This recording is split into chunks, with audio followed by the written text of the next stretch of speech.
Well, good evening and a very warm welcome on behalf of Milim to this evening's presentation. Welcome wherever you are in the UK and indeed wherever you are in the world. And I'm delighted to welcome international guests from around the globe. Our series of online talks and conversations continues with our guest, Lawrence Saffer. I'll introduce Lawrence in just a moment. Some housekeeping first. Please do ask questions. This is possible by typing whatever you'd like to ask into the Q&A facility on your screen. And as ever, we'll try our best to get through as many of your questions as we can. There's also a chat facility on your screen, which will allow you to send a message to all of the other participants on this webinar, should you wish to do so. And finally, we are recording this event. It will appear on the Milim website at milim.org.uk in the next day or so. There you'll find recordings of other past events, as well as details of our future programme, for which you can book tickets. Now, our speaker, Lawrence Saffer, will be well known to many of you as he's lived in Leeds all his life. He's been involved in a number of communal groups over the years, including Habonim Dror, and currently the Leeds Jewish Representative Council, of which he is president. He's a judge by profession, sitting in Bradford and London.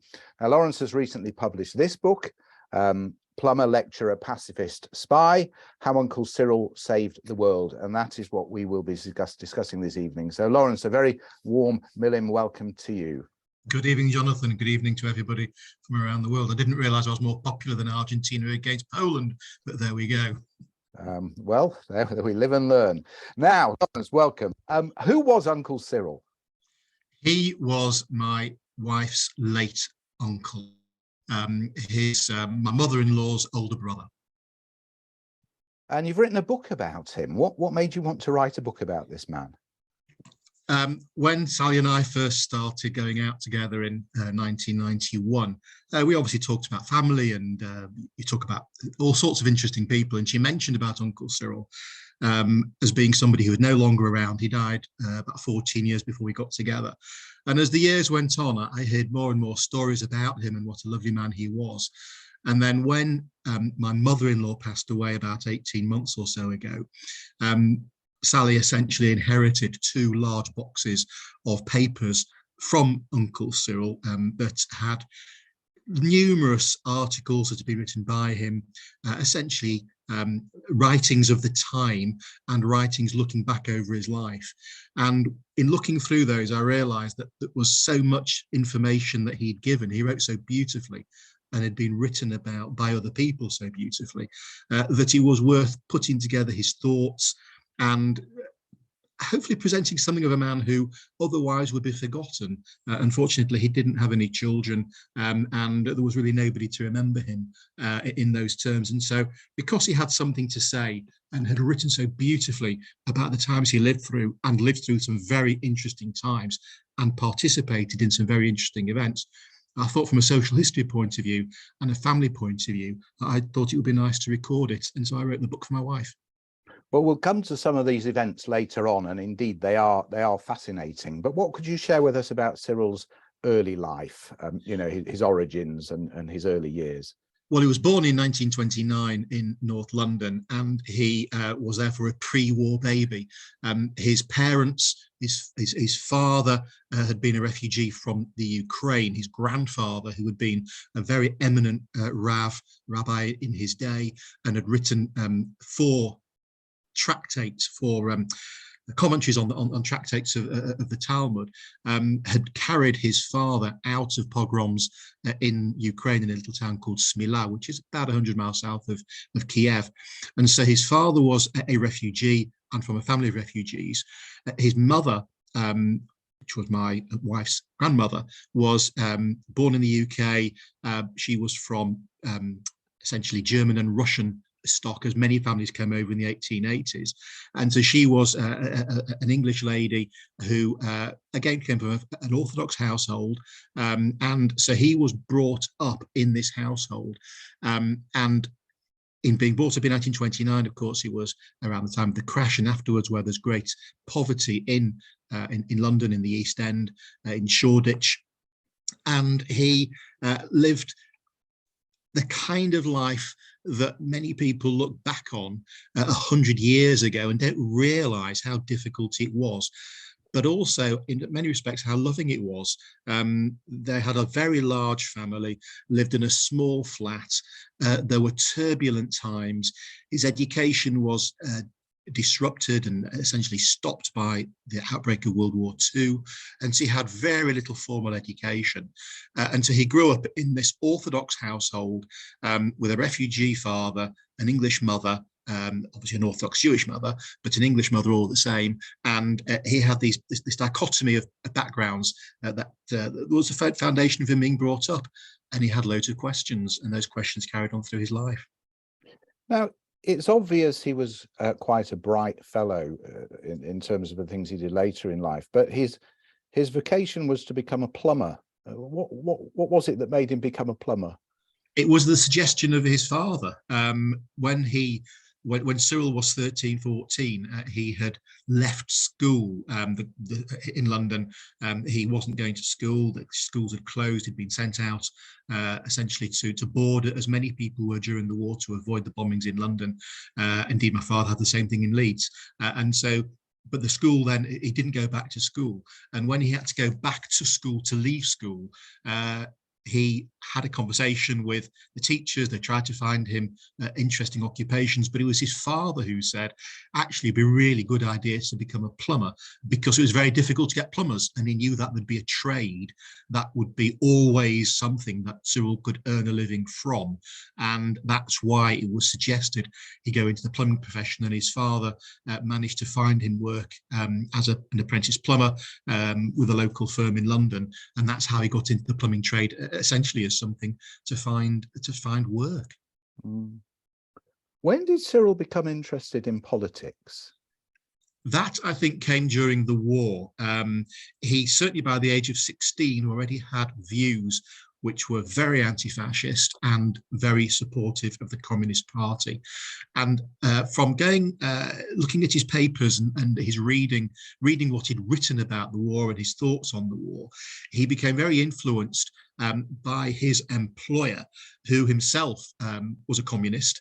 And Cyril got into the communist world, if I can put it that way, the Communist Party thinking, through his employer, through the deprivations that people had finding work, and through the trade union side of getting work, and how the structure of employment in those days was. In becoming involved in a trade, you had to become a part of the union, and if you weren't, you wouldn't get work. And so it was through the political process of employment and his employer, whose own political views seemed to have an impression upon Cyril, that he became involved both in the trade union movement and then the Communist Party when he was around about 16, which was the end of the war.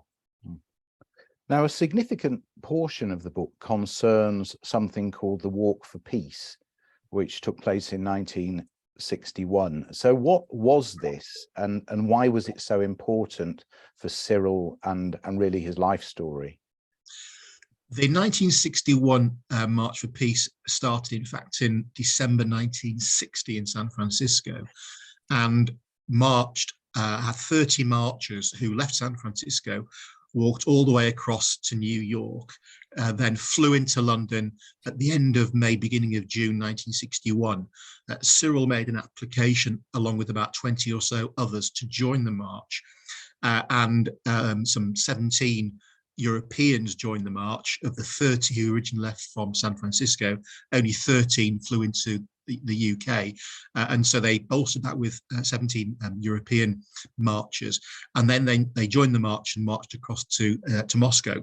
The basis behind the march was anti-nuclear, and it was organized by an organization in America, the Campaign for Non-Violent Protests.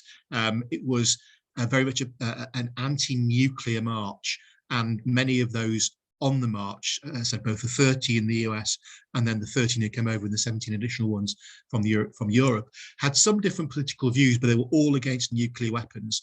The reason Cyril went on the march was, having got involved in politics, he went on a number of events, marches to Aldermaston in the 1950s. He attended two what's called youth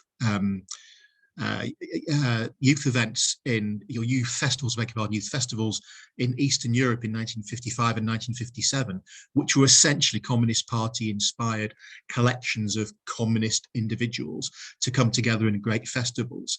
And so he had a background of being involved in politics and being involved in what we call the extreme left nowadays. We call the extreme left of the political world. And so that background of activism in going on marches against nuclear weapons down to Aldermaston were the foundations for him applying to join the march. And he actually gave up his job as a plumber at the time in June 1961 to go on this march, which for him lasted for 4 months. But for some of the others, from the American group, it started in the December of 1960. And it was there that on that march that he met many very interesting people, including the person who later became his wife, who was Bobby Fischer's mum. So we'll talk about Regina Fischer in a second, but there were some real highs and lows on that walk. Indeed, yes. Tell us, maybe the best and the worst of it. Probably well, it depends how you mean by best and worst and what you mean by highlights. The most interesting parts, certainly to me, were that I'm sure some of you who are historians will remember the date of August 14th, 1961. That was the date that the Berlin Wall started to be built. And that was the day that Cyril and the marchers were at Berlin. They were there when the wall went up, and the German authorities had slowed down the march deliberately so that they wouldn't be at that smack in the middle of Berlin on that day. They kept them in a camp just outside it, but that was why they were there. And so he was there when the Berlin Wall went up, and he was there when all the furore was going on about this wall being built. That was one of the very important events. A second important event as they went through Europe.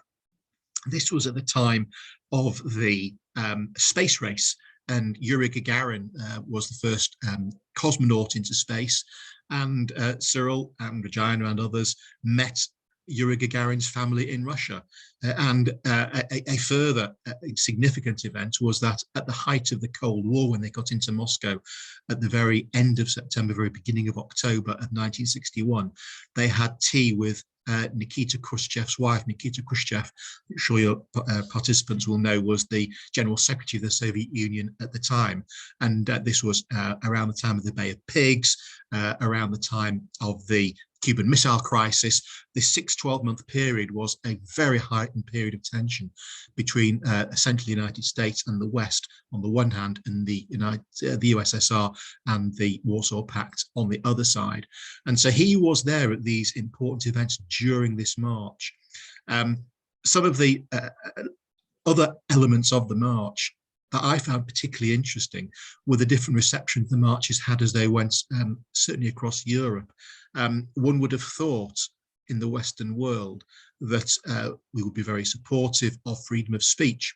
In fact, it was the French who were the ones who stopped the marchers getting into France and deported.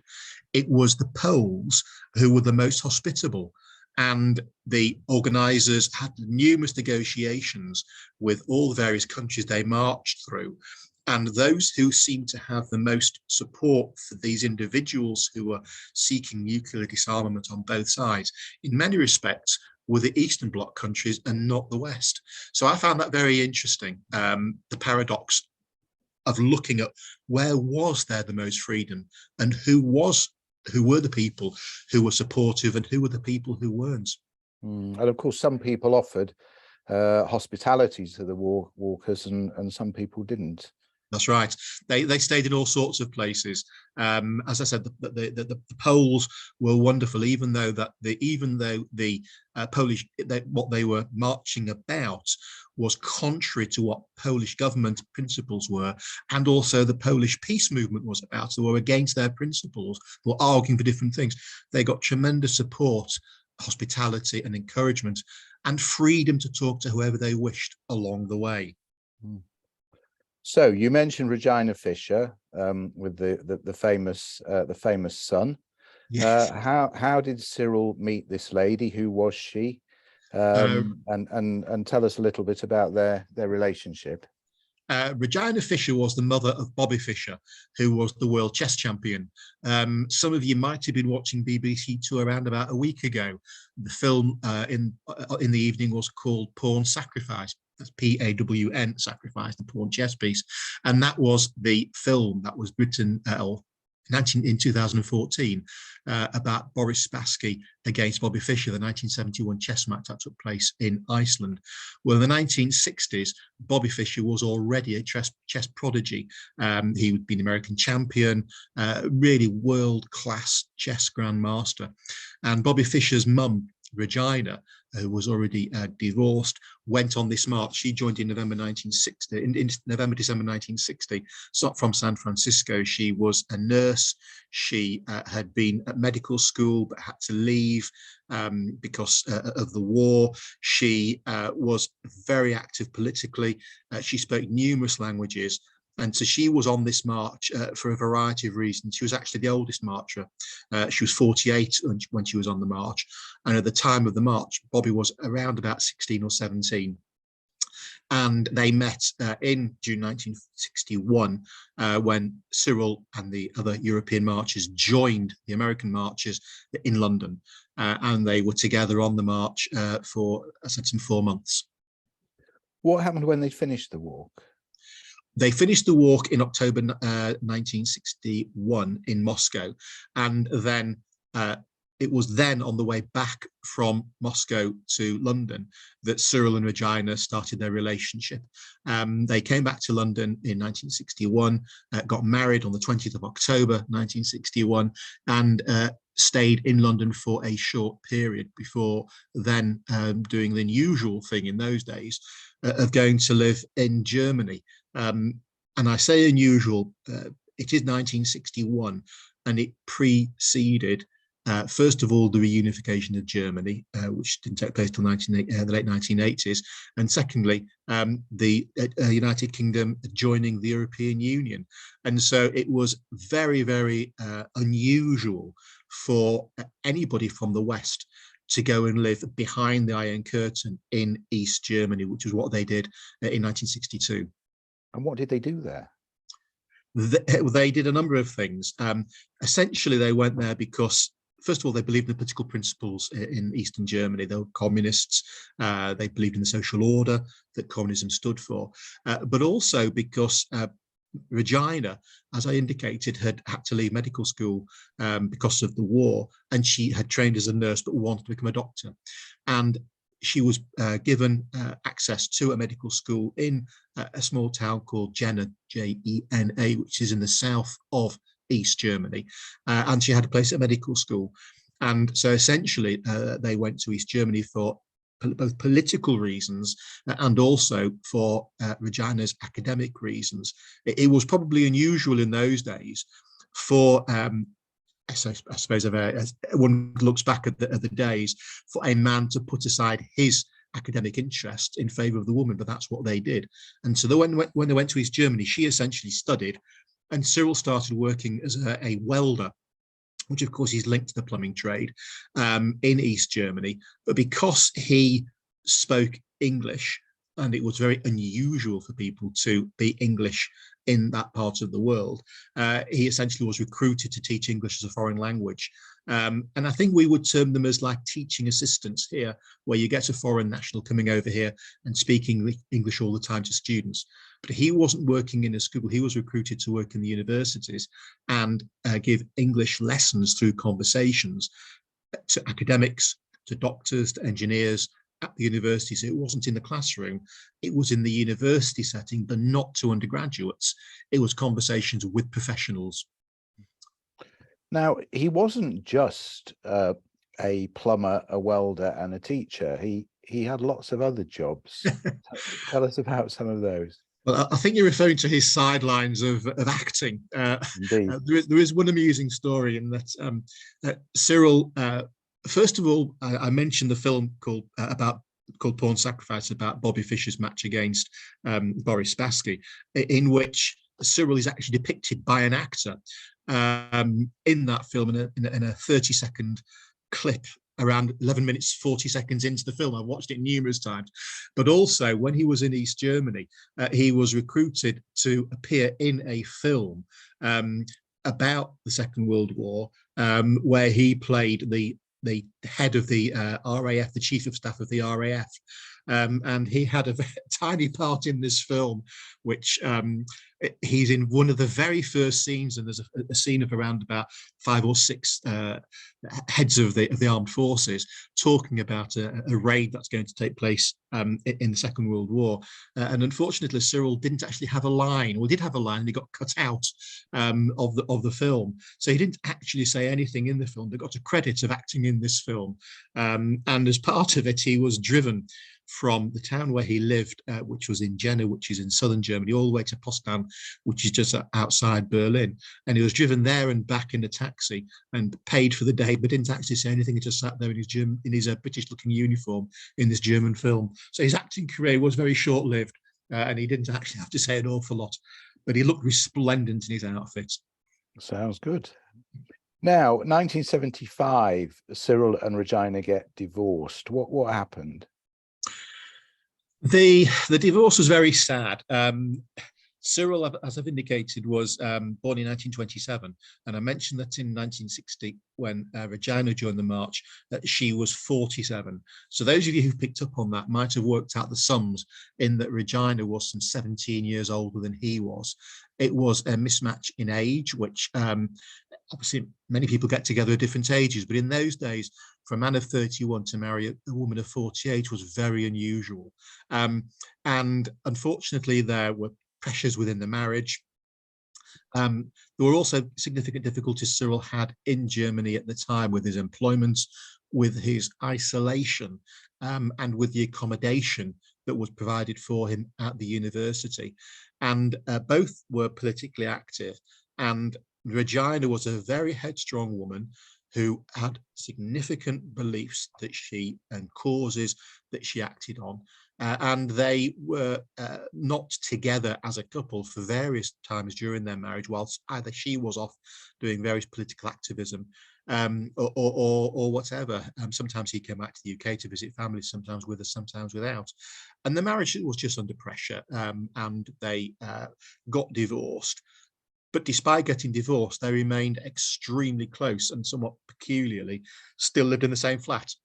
And went on holiday together. And went on holiday to Portugal together, and wrote a pamphlet about their time in Portugal together. And it was a very unusual relationship, which Cyril's parents did not approve of, and it was a very unfortunate scenario that they found themselves in, and the pressure of the relationship and everything around it just essentially led to the breakdown of the marriage. Very sad, but these things do happen. Just to remind our audience, if you do have questions, please type them in the Q&A, and we'll put those to Lawrence over the remainder of this evening's presentation. So what happens next? They come back from holiday, they're divorced from each other. Does Cyril stay in Germany? Well, unfortunately, Cyril became unwell. He had essentially he had problems with his prostate, as many gentlemen of a certain age do, and he kept coming back to the UK for medical treatments and interventions, which some 40 odd years ago were different to the treatments one has now, and had a far lower success rate. He had very great difficulties around that, and wasn't terribly well supported by his employers in some respects in Germany. They maintained paying him, which was a good thing, but he was under pressure to return, and felt he had to return, and did return to East Germany. It was something he didn't really want to do, but the difficulties of everything getting on top of him in the end proved problematic. He remarried. He had, again, a relationship with a lady who, as one of his interests, he was involved in music. And one of the things that he did was he recorded and produced a record. A big thing for Cyril in his teaching methods were about folk music, and how folk music can help people to learn a language and to understand a language. and also to understand about the society behind the language.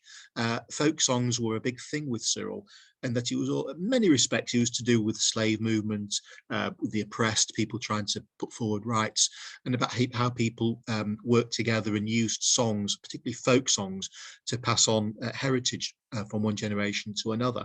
And Cyril had written a book about this and also produced a song about it. And essentially, he fell in love with the conductor of the choir who he sang with, and they got married. In fact, shortly before his death, they got married, and then unfortunately he passed away in September 1977, only some 2 months or so after his remarriage, after his second marriage. And yet he didn't live with the new No. wife. Do we know why? It was first of all, I mentioned that he had difficulties with an employer over his accommodation, and the accommodation he had was on the 4th floor of an old block in East Germany, and there were all sorts of problems with a flat he'd been allocated some 17 years earlier, from 15 or 16 years earlier, which had never been addressed, and it was very poor quality accommodation. And so his second wife, Lieselette, was herself in perhaps not the greatest of health, and he didn't want her to have to climb 4 flights of steps to join him and Regina in this studio flat with his ex-wife, who was all really rather peculiar. And so they were trying to get alternative accommodation, and eventually, in fact, the university found him alternative accommodation for him to be with his second wife, who was called Lieselette. But it never, in fact, transpired. They lived together. It simply wasn't time. She'd been unwell, he was unwell, and the brevity of time between the marriage and his passing away simply didn't enable them to actually live together. And you say in the book that he apparently passes away from a heart attack. And then you come to a chapter called Secrets and Lies. And I think this is, what turns what could be a fairly, run-of-the-mill memoir, biography of somebody into something far more interesting. So what were the secrets? The secrets were around Cyril and around his life. As I've mentioned, the family, his parents, particularly his father, were not particularly supportive of the marriage. When Cyril spent time in England with Regina, there were all sorts of concerns about Regina being arrested for all sorts of demonstrations she was on. I know we're talking about things like Extinction Rebellion and Stop Oil and all those sorts of things now. But in those days, there were demonstrations as well. And in fact, on one occasion, Regina lay down in the road to stop demolition men going to knock down a women's hospital in London. And so there were all sorts of difficulties with Cyril's parents. And so when Cyril died, what happened was Regina telephoned Ella, which is my mother-in-law, and explained that Cyril had a heart attack and just dropped dead. He was in the flat and just died suddenly in natural causes. In fact, something that did not happen. As I was researching the book, I got in touch with Cyril's former employer, the university where he worked at in Jena in East Germany, and they provided information as to exactly what had happened. And unfortunately, what had happened is Cyril committed suicide. One of the concerns that the family had were if Cyril's mother knew that Cyril had passed away, she herself having been unwell, as indeed was Cyril's father, it might be problematic for them. There was a fear that she might have a heart attack and die, and so they didn't tell the mother, Cyril's parents, that he had died. He just seemed it appeared that he just stopped communicating with them. I know that nowadays communications are instant. Emails, WhatsApp, FaceTime, and all these sorts of things, if you're living across the world. This was the mid-1970s, 1977, when he passed away in East Germany. And I don't know if any of you remember those days, but in order to make, for example, an international phone call, you had to go to generally the post office and make a call, or you had to go to an organisation that made enabled to make phone calls. Letters had to be written one country to another. It really wasn't simple. It was not the instantaneous communication we have now. And so the contact at the time was maybe a monthly phone call, a letter, money being sent back, and all of a sudden it stopped. And the intention of the family to shield his parents from hearing this dreadful news of his death, not the circumstance, because they didn't know the circumstances either. All they knew was that he died suddenly of natural causes. But even the fact that he'd passed away was something that they thought might lead to his parents' untimely death. And so they simply didn't tell him. So that was one secret. A second secret, which only came out in the papers, which none of the family knew until I found out, was A, the circumstances of his death, and B, the fact he'd remarried. Nobody knew about it, and the papers that we had revealed that. And it was very interesting trying to ascertain what had happened. So those were sort of the secrets that had taken place, which were hidden from the family: the mental illness, the circumstances of his death, and the fact that he'd remarried. I mean, of course, nowadays, mental illness is something that is talked about. This was the 1970s, when there was a stigma that was attached to it, and there were views in certain circles that if there was a mental illness in the family, it might complicate marital arrangements for others, where people were trying to look into a suitable partner for their family. And as I've indicated, Cyril came from an Orthodox family. And there was a part of the family where this was felt it might be problematic, that it was known that he had passed away suddenly, because it might just cause problems for them. So his suicide was something that the family didn't know until Correct. You uncovered this. And what was their reaction on finding this out? Extremely sad. That's the first reaction. Shocked, because they'd been told it was a natural causes death.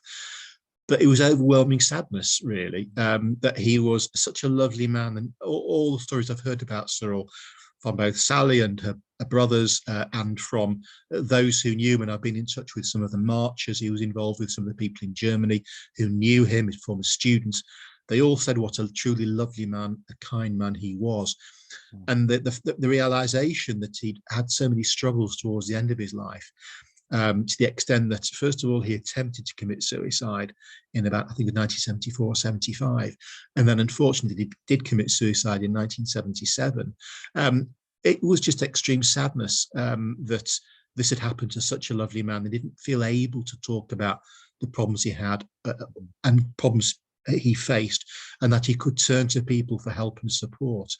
I mean, nowadays, thank goodness, we're living in a very different society where, I mean, as I'm sure you'll know from this year's Welfare Board appeal, when somebody spoke at BHH very movingly about the mental health problems he'd had.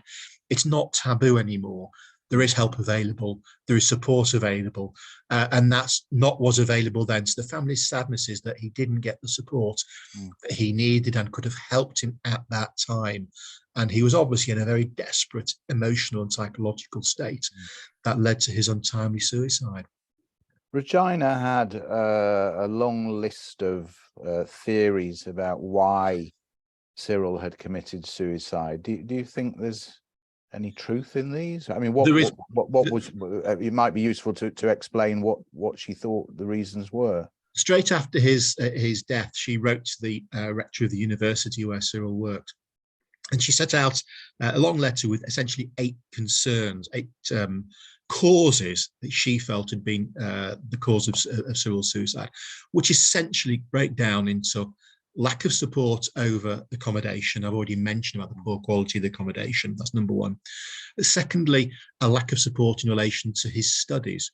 He had come to the UK, including to Leeds, in fact, in summer of 71 to do a course, and he wasn't allowed to use what he had learned in East Germany in the teaching that he did. And so it was a lack of support around his employment. He was put upon to do a lot of work for individuals, which he did willingly, but which he wasn't paid for. So he was essentially worked into the ground for no extra money. And of course, the money was tight in those days anyway. And also his isolation. He was an Englishman living abroad. And because he was an Englishman living abroad, everybody wanted to speak to him in English, to practice their English. So he didn't get to use any German that he'd learned. He wasn't brought up in a Yiddish-speaking household because his mum was English, his father was Ukrainian originally, and his grandfather was also Ukrainian, and they spoke Yiddish. But it was as many individuals who were born in the UK with somebody who spoke Yiddish. They may well have understood some. They could have got by perhaps with a few phrases or words and made themselves understood, but it was all done in very limited Yiddish. And so his German never really got off the ground and didn't really enable him to learn the language. So he felt very isolated. And so the three key causes, which Regina pointed out, related to isolation, accommodation, and lack of support in his employment. And what was the rector's response to Regina? Essentially dismissing it, saying, well, the university helped him as much as they could. He chose not to speak German. He'd lived there for 15 years or so and really ought to have learnt it. They tried to find him new accommodation, although what he didn't point out was this was only in 1976, towards the end of his life, that they tried to find accommodation. The fact that he was a plumber and didn't have the professional qualifications that many others had meant that he was essentially lucky to have a job in doing this work. And so it was a very dismissive approach. And I have to say, this was just from one individual, the rector. Every other reference I have seen, and there were many references in the papers, annual reviews that took place over the years from different deans and work colleagues, were all incredibly supportive of Cyril, saying how professional his lectures were, how accommodating he was to help everybody, how interesting what he was trying to do was, the methods he used, and some of them used the methods that he had brought in teaching English through folk songs and English through discussions and debates. He brought in a debating class, essentially, on one occasion, and that was used to help the academics. And they were academics, they were engineers, they were doctors, they were professors. He helped them to learn English. And because of that, it was really an anathema to me when I read it.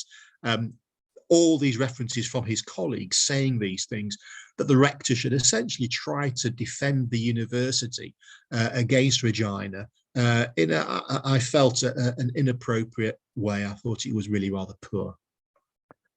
So Cyril has gone to, I suppose, what he thinks is the promised land, and it hasn't been quite so wonderful for him.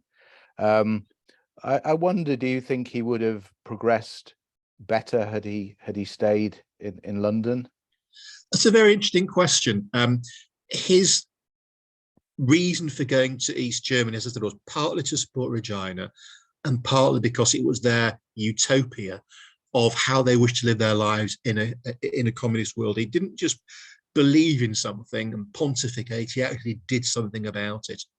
Living in the United Kingdom through the 1960s and through the early 1970s would have been very different to living in East Germany. Of course, he was Macmillan, he was Harold Wilson, he was going through to Ted Heath.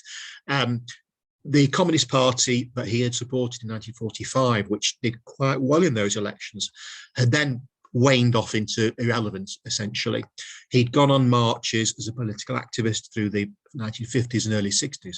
So I'm sure that he would have continued to be involved in the political world, marching, advocating for nuclear disarmament, advocating for greater social equality. So he'd been very politically active. He was an amazing individual in the sense that if he read something, he could then explain it to anybody else. He was a plumber by profession and a master plumber. And he, by all accounts, was a very intelligent man. So he would have had work, and good work, as a master plumber. So he would have been able to earn an income. He'd have had a life of political activity. But he would have railed against the social inequality that existed in London at the time, and perhaps still exists today, because what he was particularly, one of his root beliefs was equality of individuals, and that meant equality of economics for individuals. And so people would earn the same, essentially, for doing different kinds of jobs. So a cleaner would be as important as the professor of the university. And that was his belief. And he would have found very difficult living in the United Kingdom with a an economic hierarchy, and an educational hierarchy and an academic hierarchy that separated people and classes. He was, as I've said, an individual who not only believed in things, but wanted to live somewhere that practiced those. So I think he'd have found living here difficult. He'd have earned a living.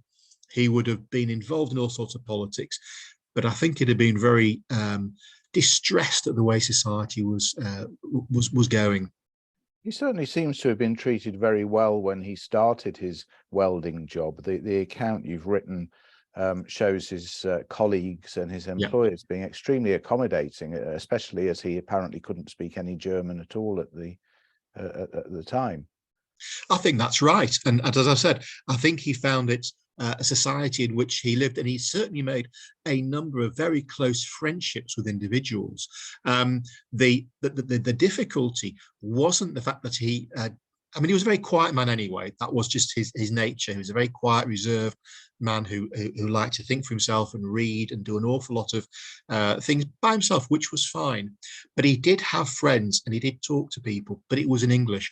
And because he couldn't fully participate in society, that was one of the issues that led him essentially to be isolated.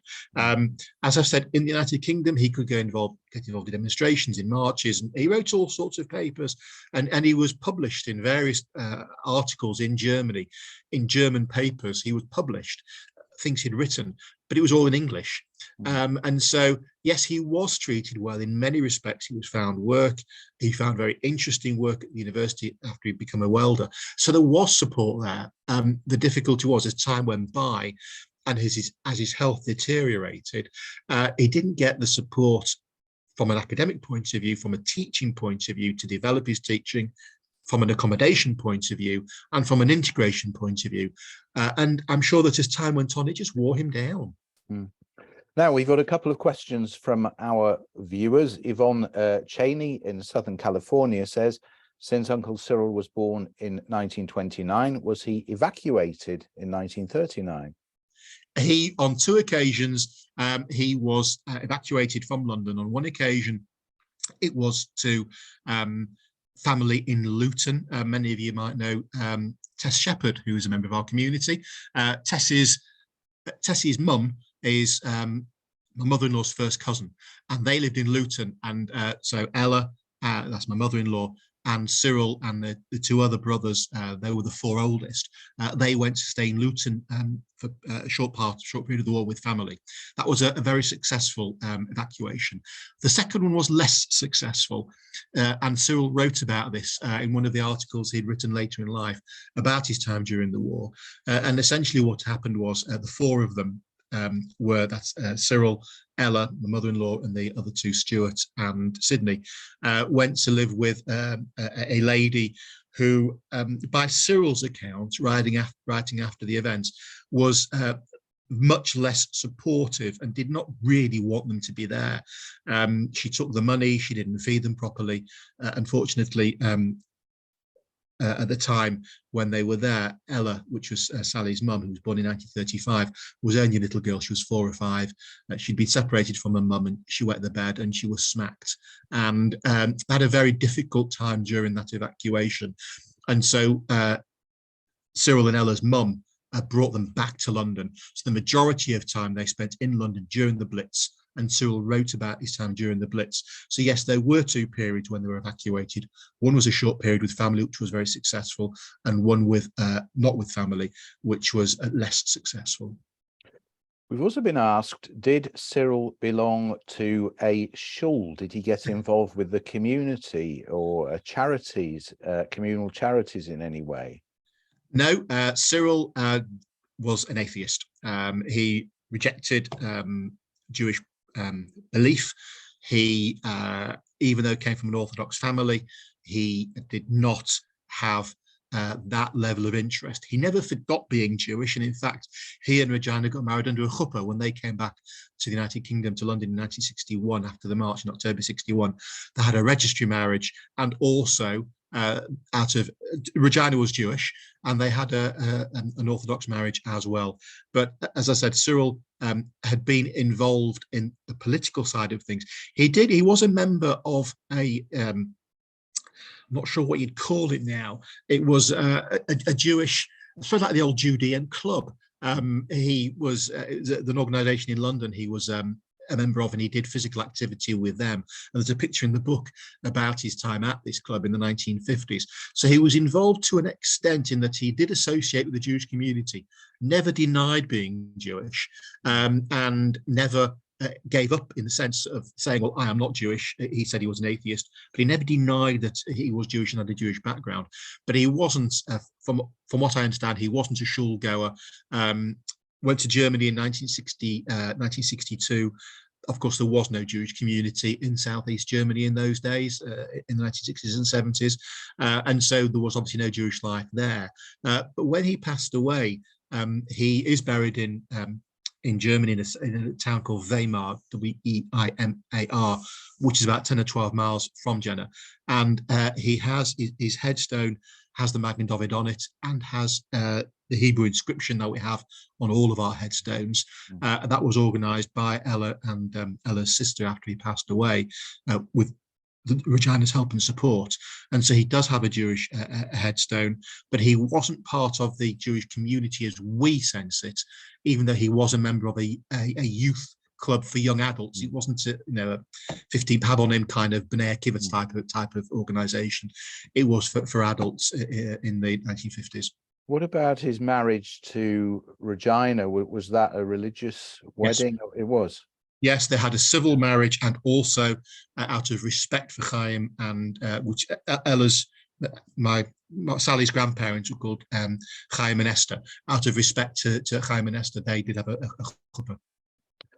Josephine Jackson in Bournemouth says Leeds always had a strong young communist league with a lot of Jewish young people being very active. Was Cyril involved with this?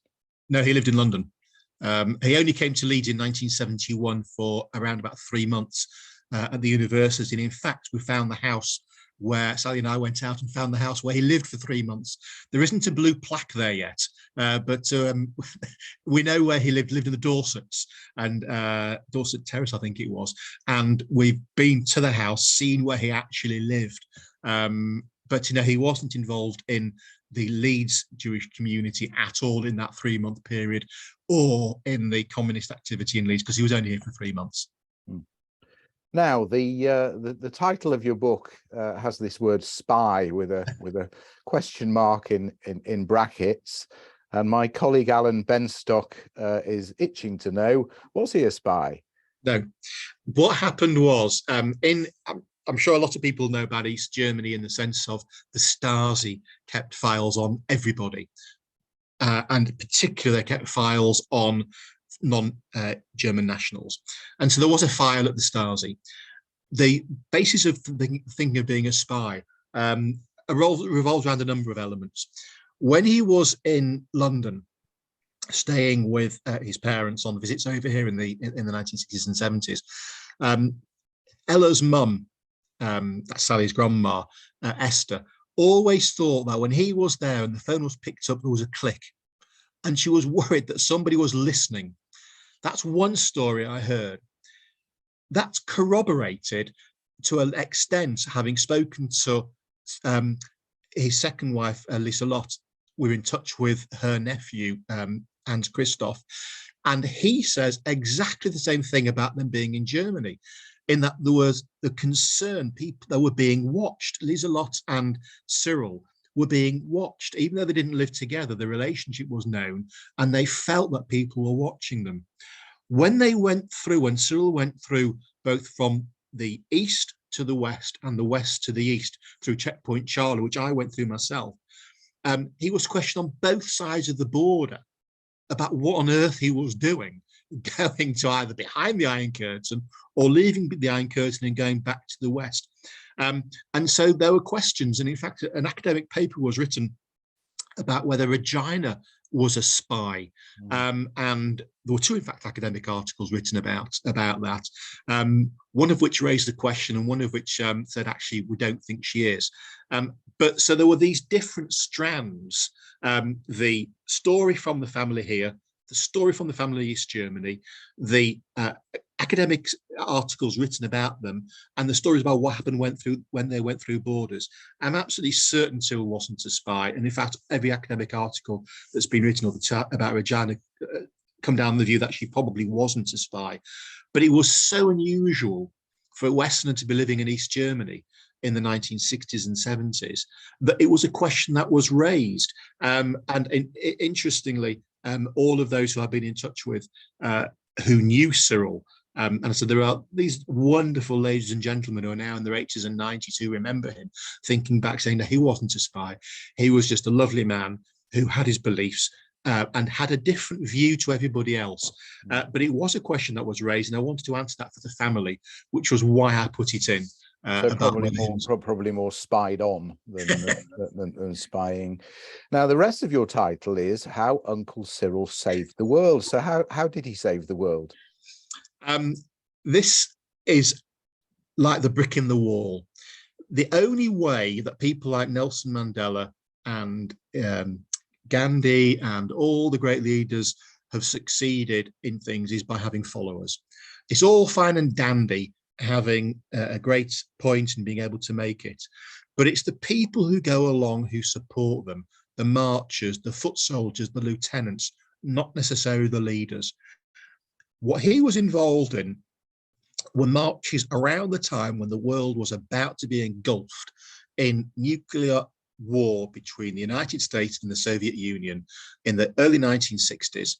And if those who went on the marches hadn't done so, certainly the view I take, and I think many others do as well, is that some of the political leaders may well have acted differently. They all act to political pressure. That's what politicians do. Some of them look at in relation to votes, some look at civil disorder. And so had it not been for all those individuals who went on those marches, it may well have been a very different outcome to the one that happened when Kennedy managed to persuade Khrushchev to pull the nuclear weapons out of Cuba. And so it says in Sanhedrin, the Gomorrah in Sanhedrin, that any individual who saves any person who saves another individual is believed to have saved the world.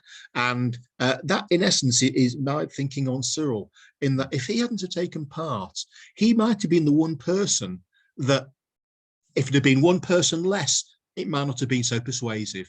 One person more, yes. One person less, no. And so the view that I take is that all of those individuals, those 30 who marched from San Francisco to New York, the 13 of those who went on to London, and the 17 Europeans who joined that 13, so altogether 47 people, all of them helped to save the world. They sat down in October 1961 with the wife of the General Secretary of the Soviet Union to talk about multilateral and unilateral disarmament.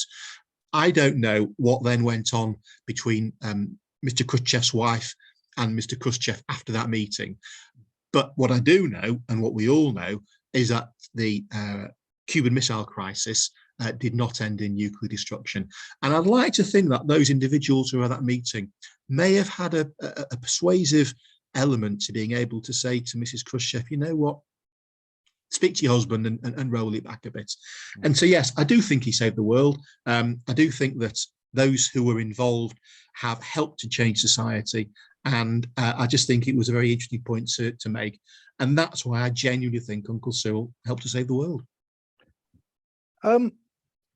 You've obviously got a talent here. You've researched something meticulously, and you've written a book which is fascinating to read, which holds the reader's interest, and which tells the story of this fellow beautifully. Have you got any plans to write anything else? It just so happens I have here a booklet I've written called Max's War. My father-in-law was in the camps in Romania, and as I said, after my mother-in-law passed away, we found all sorts of things, including some correspondence about Max's claim for a pension from the as a result of being a refugee. His story was very different to a lot of other people's, in that he was in Romania and was in a labour camp rather than the death camps in Auschwitz, etc. And I've written a booklet about his experiences. And what's happened with that booklet is that it's gone to Yad Vashem. It's at the Wiener Library in London. I spoke about it a week or so ago when they came up to Leeds. And it's at the Holocaust Museum in Washington. And it's going to be going around to various Holocaust museums hopefully around the world. But it's also going to be in a chapter of a book, which is being an anthology from the Holocaust Centre North at Huddersfield, who I've been working with on that particular part of Sally's family's life. And so that, all being well, is going to be published. I know they're looking for a publisher at the moment. So hopefully that is a chapter that maybe change around. Obviously they'll work with their editors as to how that works. But that is one thing I've written. But no, this is not a new career. I'm a lawyer by profession. I just found it very interesting, these two wonderful gentlemen who Max I knew extremely well as my father-in-law, and Cyril, who I never met, but Sally spoke about him lovingly. That I've come across this literature, this information. Will I write anything else? Who knows? My brother David's the writer in the family. Well, we've got time for one last question, which is coming from Anne Crook. She says that Regina's obituary mentions that she and Cyril went to Portugal, as you said, but wrote a book about local coffee growers. Is this something that's mentioned? Yes. That is the booklet that they wrote in 1976. And the reason it was about local coffee growers was because one of the wonderful excursions they went on, they'll go to Portugal, might go to Lisbon, you might go to all sorts, the Algarve, who knows. They went to a collective, like a kibbutz, and it was a coffee growing kibbutz. And so that's why the obituary talks about it being a coffee growing, about the coffee growing trip. And it was a very interesting trip they went on. They left at 4 a.m.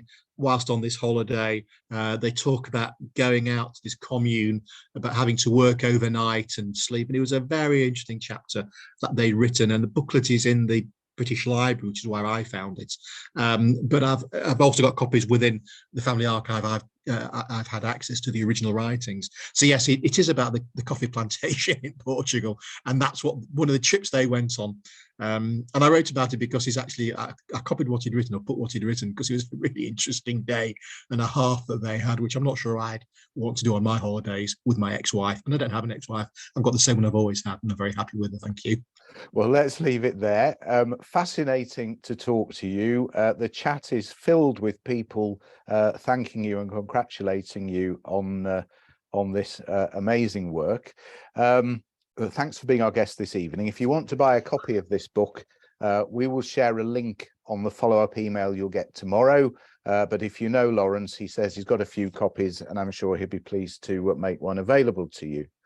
Now, to say thank you, I'm going to send you one of my books. This is about a competition to design some mezuzah cases for a building in Israel. Hope you'll enjoy that. Thank you. Nice. Very kind. It's on your coffee table. Now, a few words about our upcoming programme before we leave you. Next Monday, the 5th, we have Shahzad El Ganyan, and she'll be our guest talking about her memoir, Titan of Tehran. This is an incredible memoir which describes her grandfather, the self-made industrialist and the foremost Jew of his generation. He was also the first civilian to be executed during the 1979 Iranian Revolution. This talk is not going to be recorded, so if you miss it, you'll miss it. The following week, 12th of December, we have the former Member of Parliament, Peter Bradley, discussing his book with me, The Last Train. This is the true story of the fate of his own family in the Holocaust. And then on the 19th of December, Craig Sherman will join us from New Jersey to chat about his novel, No Good Deed, which is essential reading for any aspiring shul president. Can I also say that on the 9th of January, Linus Bradis will be with us to try again to give his talk on the 700 years of Jewish Lithuania. Those of you who joined us last week will know we had some technical problems and we were not able to deliver the talk. So 9th of January for Linus. All our events are free, but you can make a donation to help us with the cost of putting these events on. There's a link in the chat now, or visit our website. So it remains for me to thank our guest, Lawrence Saffer, once again. Thank you so much, Lawrence. Be my pleasure. And looking forward to seeing you all again as a future event. Until then, stay safe. See you soon.